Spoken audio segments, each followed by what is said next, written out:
Greetings, family. I am Bintu Ture, the store manager of Greenville, based on Guatemala. I have a question to ask. Why is it difficult for Gambia to travel to the United States? Okay, family, y'all heard the question. So hopefully you all will have some answers in the comments. I'm going to give Bintu some of my opinions and experiences about why it's so difficult, not just for Gambians, but for many people in Africa, right? To be able to travel to the States. You see, from the States, we come from the perspective that we know there has been an intentional plan from our governments to keep us apart, right? In the States, we know that there's documentation that the government had that said that the African diaspora and Africa must never come together. Because if they do, the rest of the world is going to fail because they need us to stay apart and be able to survive, right? Think about it. If they keep Africa in its position that it's in, they are still able to rate Africa for its resources. But if the people of Africa become more wealthy and more educated, they will be aware of what these governments are doing to them, and they will start pushing them out of their countries. How are they going to survive without Africa? People in the US and in the UK, it's the same type of mentality. They need us to be the working forces in their countries. We built these countries. We didn't build the countries for us. We built those countries for them. And they need our money. Like the upper class cannot survive without the middle class and the lower class, right? They need us for those jobs they don't want to do. They need us to keep the wheel turning. So if we are able to be unified, that's going to be a problem for the world. And that's what they're seeing now, right? Because people are leaving the UK and leaving the US and they're bringing their funds with them. They're taking money away from those governments and giving it to other countries, right? See, foreigners are allowed to come here and make money and take it back to their countries. But that's not what happens in Africa. When you make money, it stays in your country. But someone from another country could come here and make money and they're taking it back home with them. They're not giving it back to the country, right? So we're going to stay more on the topic of you as an individual, because the reason why you realized it was difficult was because what? Didn't you just try to buy a ticket and get on a plane? Yes. And what happened? They say to me that cannot be possible. Right, because one, the ticket is expensive. Yes. That's the first thing. How much would you say a plane ticket costs to go to the US? I don't know. I can tell you from the USA to Gambia one way, a good rate was 500 American dollars. 500 American dollars is how many Gambian dollars?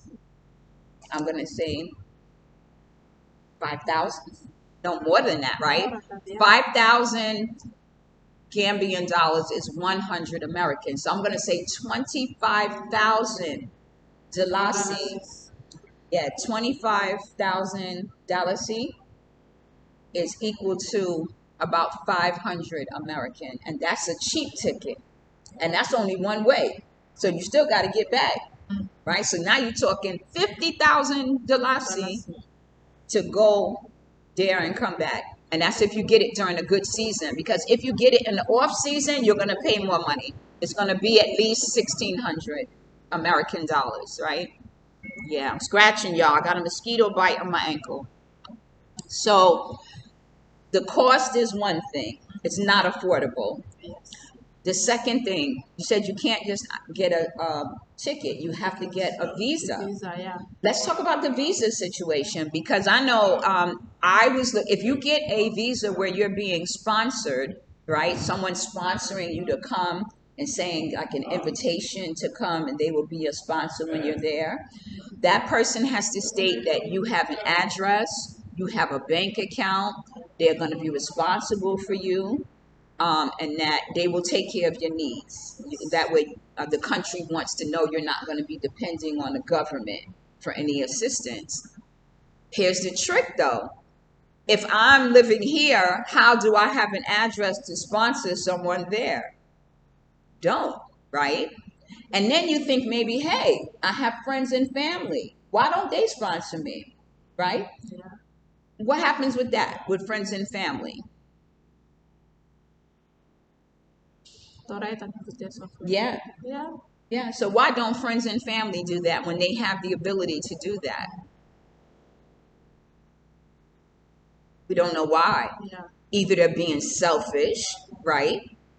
Or they're not in a position to sponsor you. Yes. They Or really some don't of want them you. will tell you, yeah, it's not easy. It's not easy. But they're not telling you why it's not Yeah. easy. You see the trick? So you almost feel like they're trying to keep something from you because they're not telling you the truth. So let me tell you about some of my friends that are in the States. I have friends that are from Nigeria, Liberia, Gambia, Sierra Leone, right? That's just a few of the countries. And maybe folks may be from other places like Ethiopia, but my main people, the circles that I move in, these are the countries where they're from. Now, I had one girlfriend. She came to the U.S. with a man that she thought was her father. And she was from Liberia, but come to find out this man was her stepfather. So when he gets her to the U.S., I think Liberia is at war at this time, and her mom is not able to come as soon as she thought, but she sent her with the man. So now she's realizing that this man is making it clear that he has other intentions for her. Okay? He is trying to molest her.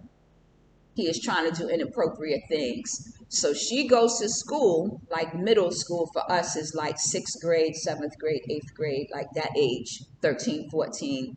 She goes to school and tells one of her girlfriends what her stepdad is doing. But she thinks it's her father. So she's telling her what this man is doing.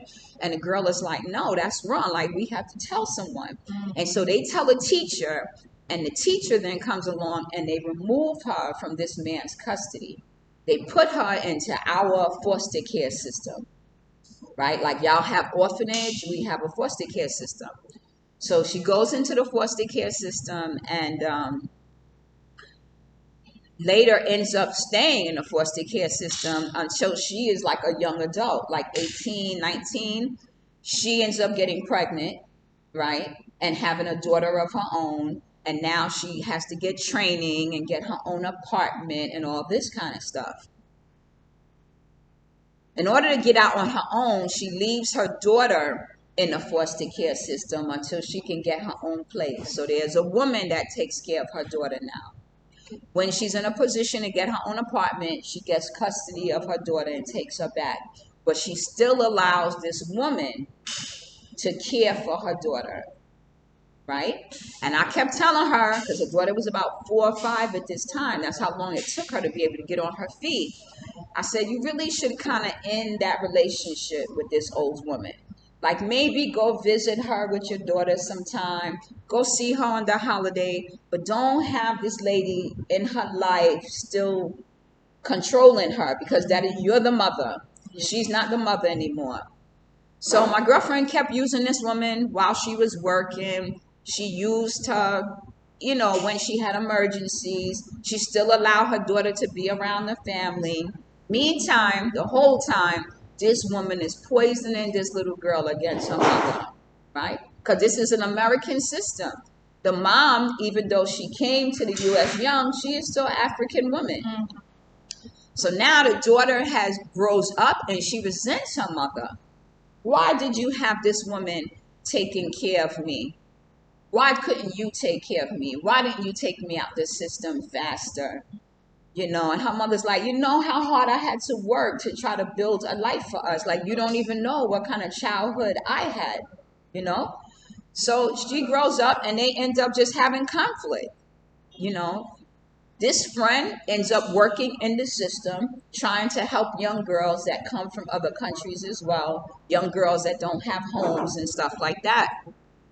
She she works these jobs, but it's not enough money. So she works 2 jobs. She works from 8 in the morning to 4 in the afternoon. And then she leaves that job to go to the other job to be able to start. So from 8 to 4 in the afternoon, and then from 4 to 5 4 to 5:30. She is traveling to the next job. She works that job to like midnight. Then she have to travel an hour, leave that job, and try to go home and get rest. So now you got like a 4 or 5 hour interval. You see, I didn't say anything about eating. When is she eating? When is she really resting her body? When is she shopping? When is she driving nice cars? There's no time for that because all you doing is working, trying to pay bills, right? That's one story. Then I have another male friend. He comes to the States. I believe he had a Gambian wife. They somehow are not together now because he's been in the States for so long. So now he's making babies with women there. So he got like 2 or 3 sons by different women. 2 by one mother, 1 by another, right? Now he got to deal with them. And you know, in the US, we have child support. So if you're not with the woman, some women will use the financial situation to have you pay for your child, right? And it's you should pay for your child if you made them, right? Yes. If you make a child, you should care for your child. Yes. So you have child Taking care of support. your child. Exactly. You have child support, but then you have the children in your home that you have to care for. But then his family in Gambia is expecting him to send money, right? But he want to drive a nice car. He want to drive a nice car. He want to live well. How is he going to send money home to people in Gambia? Then I have another friend in Nigeria. He is living in this little apartment. So he finally gets a house, but he got his family believing that he owned the house. Does not own the house. He is renting a room in the house. Some of his co-workers are also from Africa, so they rent rooms in the house as well, right? But it's like 6 guys in one house, but all of them got nice cars. They are still renting. But they are renting these apartments and they're sending money home, making it seem like they are making so much money because $100 is 5,000 Dalasi. That's money. Meantime, $100 is enough to pay your electric bill in the States. It's enough to pay your phone bill in the States. Maybe even your cable bill, right? So let's talk about that. That's the other thing people don't talk about. When you get to the States, if you get an apartment, if your water is not included in your rent, you pay that separate. Yes, honey, you got to pay your rent. You got to pay your, let's say for you, you go get a 1 bedroom or a studio. A studio for us is like a room with a bathroom. A 1 bedroom, your bedroom would be separate, kind of like here. Only difference between our apartments and yours is that they're so much more expensive, and ours have less square footage because they actually build closets in the room. You all have to buy a cabinet, but here, in the States, they build the cabinets in the rooms, and the lights are already established like that, right? And some of them have air conditioning or heating that you can control on your own because of the temperature difference. So let's talk about that. So we got rent. So let's say you get a 1 bedroom or a studio. I'm going to put you in a cheap state because if I put you in an expensive state, we will blow people's minds. If I put you in New York, you know that's not the state to go to because it's very expensive to live in New York. So I'm going to go with Pennsylvania. That was a cheaper state. So let's say, and not the city, I'm talking like the smaller towns. Because if I put you in Philly, you're almost paying New York rent as well. Philadelphia is Philly. So let's say Reading, PA, or Allentown, or what's one of the other towns? Downingtown, little areas like that. So 1 bedroom might cost you about, let's say, $600, $700. Yes, maybe Okay. 8. Yeah, let's go 600 to 800. Let's go with 8. We're going to take the high number, $800. There's no view. There's no ocean. Okay, there's none of that. And you living in a building probably with a bunch of people in their apartments around you. So it's noisy. Okay, so we got rent. You're probably going to want heat. So you got an electric bill. You're probably going to want to cook. So you got a gas bill. If you want a TV, you're going to have a cable bill. If you want internet, that's separate. That's an internet bill. Probably going to want to use your phone. Yes. Cell phone bill. I'm at 6 now. And are you going to drive a car? Maybe that would be later. Okay, so let's leave the car out, but let's you have to get around. So you're gonna have to take a bus or a train because those are options. You can always get around. So you need car fare. You're gonna have transportation fees, right? Um, what else? You're gonna need medical insurance.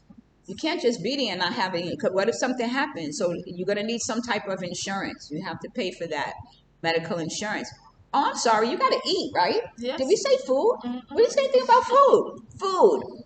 Oh, and let's go back to the beginning. This apartment that you're getting for $800, there's no furniture. It's not furnished. Oh no, no furniture. So it's mean I have to buy my own food. You got to buy furniture. So you're gonna need a bed. And is it coming with appliances? If for $800, you could probably get a stove and a fridge in your apartment. That would come with it. But you would need furniture. You would need your bed, your couch, a table, some chairs. You got to pay for those things. Curtains for the window, unless you want people looking in at you, because they will look in your window. Got to have curtains, right? What else? What else are we forgetting? Oh, do you want to go to the gym? No. No gym. Okay, no gym. Maybe I'll have a small exercise in the house. You will just exercise. But you have internet, you have cable, you can exercise at home. Yeah. Are you going to get your hair done? I can do that for myself. Okay. What, nails? No. Manicures, pedicures? No. Any parties, movies? Okay. And you're not going to go shopping? Because I think you're going to go shopping. Yes. All right. We're going to need a food and clothing. We're going to need a clothing budget as well. So there's a couple of things like that don't seem like they're really important, but you're going to meet people. People are going to invite you places. So whether you mean to go out or not, it's going to happen because that's the way people get to socialize. I mean, now we have this whole pandemic thing, so people are doing things virtually. So the social activities, we can kind of leave that out for now. We'll just stick to the necessities. And with the necessities, we were at about 7 things, right? Your rent, your utilities, your necessities, things for you to be able to get around. And you will need clothes, not just for fun, but you're going to be dressing for different weather. Because remember, y'all only have 2 seasons here. You have winter and you have summer. We have winter, summer, spring, and fall. And they all require different clothing. They really do, because you can't necessarily you can wear some of the clothing in the winter and the fall, but most likely you're going to need sweaters, jacket, boots, because the snow, the ice, you need to be kind of prepared for those things. Wearing hats and accessories, hair and stuff like that is a lot more expensive in the States, right? And then let's talk about an emergency budget. Like, we're assuming that you're going to get to the States and they're not going to lose your luggage. They lose luggage too. At the airport. Yes. And if you didn't buy insurance with that plane ticket of yours, you're not going to get reimbursed for your lost suitcase. See, people don't talk about that stuff. But when you get your plane ticket, you want to make sure you get insurance. They lose things as well. I don't know if they're as blatant with stealing things, but they do lose things. When you come to the Gambia, you got to be worried about people trying to get money from you at the airport. That's not really a thing in the States. I've never seen anyone try to hustle because there's too much security, too much cameras for them to try anything like that, right? Other things to expect, that everybody's not going to be friendly. They're just not. People don't speak to each other. You might get a smile. Somebody might nod their head, but how everybody greets each other here and how you doing, like, it's different from the States. Oh, absolutely. If I come into your shop here, if I walk into your shop and I'm like, you would say to me what when I walk into your shop? Hello, come in. Right, salam alaikum. You do that. But most Gambian people don't do that when you walk in their shop. They be sitting there looking at you like, is she going to make me get up? They won't. They just don't talk. They will greet you. Salam alaikum. Right? Abinyadi, how are you? They do this whole little thing. It's a whole greeting. But in the States, people have no patience. They come in, they want to get what they have to get, and they want to go because most likely they're on the run the timeline. So it's not, people say, oh, they're rude. It's not that. People are not used to waiting because the system is set up that you are constantly moving and you have to get things done.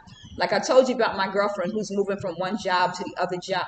You think she have time for conversations? No. No. You might see her every day and get to know her, and that might build a conversation. Hey, how are you? How's your day? That's it. It's not a whole lot of conversating going on. Um, Schools, right? Like, are you going to go for additional training when you get settled in? Do you want to get a job? Like all of that. Jobs make you pay, depending on the type of job you get. Jobs make you pay for your own clearances. Like you have to get a background check. You have to provide a criminal background check, a state background check, and a federal background check. And that usually requires you doing your fingerprints. And they run your fingerprints through a system to make sure you haven't been caught for theft, child abuse, depending on the type of job you're doing. Some jobs require you to stand on your feet the entire time. No breaks, right? Like you don't get to be like, oh, I'm gonna be on my phone while I do this. People try to do it and hide, and if they get caught, they lose their job. But you could be on your feet the entire time unless it's time for your lunch break. In the States, they do have a lunch break, and it's either half hour or an hour. And some people, depending on the job, you don't get a lunch break because you are working the entire time, right? So you could either be sitting the whole time at the job or you're standing the whole time, depending on what type of work you're going to be doing. I don't know. Like I'm thinking about and the type of foods you eat. The other thing is you're probably going to be tasting fast food, and you might get fat And I don't want real to get quick. fat. Yeah. Yeah, that'll happen in the States, right? Because some people come and they want to try all these things they've never had before, and then they might have that McDonald's, and they decide they're in love with McDonald's, and McDonald's becomes a part of the routine on a daily basis or too many times a week, and it's not really healthy. But as far as treatment, understand that you could go to a job with the same qualifications as someone else, and that individual who may be of another race will be given the opportunity before you will. And we know that. We understand that. So a lot of times we are going there even more prepared, right? And hoping that things turn out the right way. But you would probably just think, oh, she got it because she was more qualified. And a lot of times that's not it. That's not it. Here, you could get jobs just because you know somebody. Yes. Right? You Yes. like how we met. I met your cousin, and then I met you, and it was like, okay, we can move forward, but it's not always like that, you know. We talked about the visa piece. The other part about the visa is you trying to apply for your own visa just to travel, right? You're going to buy your ticket, but you need a visa. Yes. And how much was the visa? I don't. The visa for you to do was $140. So not only were you paying for That's for. Is it that's for application? that was it was $140 for the application. Yes, it was an application. Yeah, and that doesn't include if you have to mail it back and forth and pictures and all that kind of stuff, because that's another fee. So in addition to the plane ticket, the visa, you need that as well, right? So all these things that you need money for, it seems a little difficult. Now, for people coming from the U.S. to Gambia, we had to get a visa, but we could get our visa upon arrival. We could get it here, and it was only $65. For your visa. Yes. Yes. However, they got a catch. The first time that I tried to come to the Gambia, which was like in August of last year, they had canceled my flight. At that time, Gambia was not issuing visas, so I had to get my visa for Gambia from the Gambian embassy in the U.S. It was $200. It was $200. I paid for it in the U.S. And then when I got here, people was like, oh, the visa's only $65. Yeah, but they weren't issuing. I couldn't get it when I arrived before. So I was able to get that $65 visa for my son, but I paid $200 for mine. because at that time Gambia was not issuing. That was when everything first started happening with the pandemic. You know, how would you say this pandemic has affected your plans to go to the States? This Like what's this going on, and COVID-19. yeah, you're not really supposed to say it. They claim that you can get flagged by using that term. That, yeah, believe it or not, YouTube flags people for using the term. So we'll say this virus or this pandemic. That's why I call it. Um, how would you say it's affected your plans? Yeah, COVID-19 make things very difficult.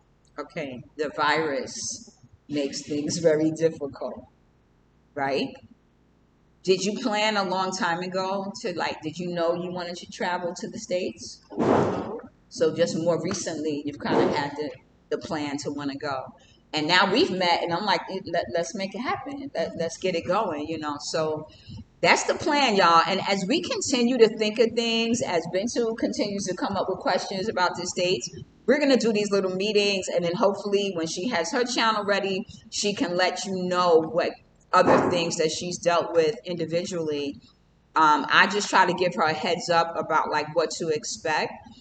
We also know that people make promises to get you to the States, and people have been caught up in the slave trade. They've been caught up in scams with people claiming they were going to sell Bibles and have stealing girls as well, getting them caught up in prostitution.